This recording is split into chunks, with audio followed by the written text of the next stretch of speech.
Dan semuanya menjadi tanggung jawab gubernur untuk pendidikannya dan makannya. Karena ini adalah kelalaian kami. Kelalaian negara tidak hadir memberikan tindakan yang nyata terhadap sebuah peristiwa yang akan dan pada akhirnya menimbulkan korban jiwa. Suasana haru menyelimuti Gedung Negara Cirebon pada Senin pagi, 2 Juni tahun 2025, saat Gubernur Jawa Barat Deddy Mulyadi secara langsung menemui keluarga para korban longsor tambang Gunung Kuda.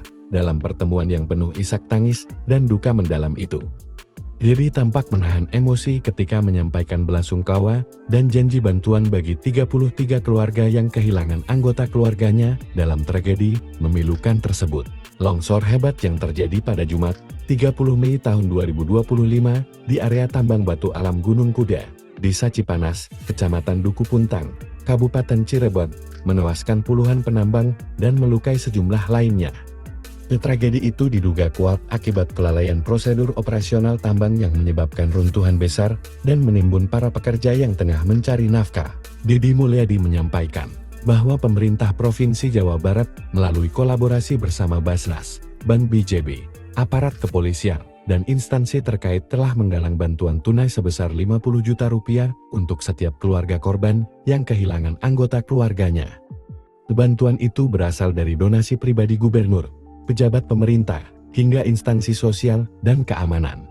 Lebih dari sekadar bantuan finansial, Deddy Mulyadi juga berkomitmen untuk menanggung sepenuhnya biaya hidup dan pendidikan anak-anak korban, mulai dari tingkat dasar hingga perguruan tinggi. Dia menegaskan bahwa negara tidak boleh abai terhadap korban yang gugur akibat kelalaian sistem dan pengawasan. Anaknya Pak Sekda tolong dicatat, semua biaya pendidikan ditanggung, ibu tenang saja. Ini bukan hanya soal bantuan, tapi soal keadilan, ucap Deddy dengan suara bergetar di hadapan seorang ibu korban yang tak kuasa menahan air mata.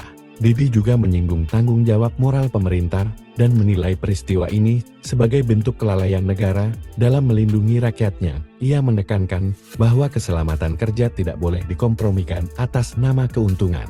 Sebagai langkah konkret, ia telah memerintahkan moratorium terhadap perpanjangan izin tambang yang dinilai berisiko tinggi.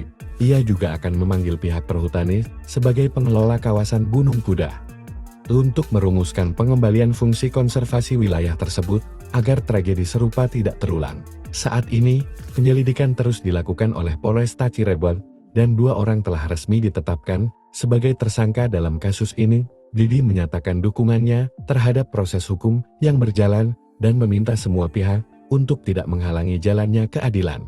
Bagi Deddy Mulyadi, duka keluarga korban bukan hanya luka pribadi, tetapi juga luka kolektif bangsa yang harus dijawab dengan tindakan nyata dan empati mendalam.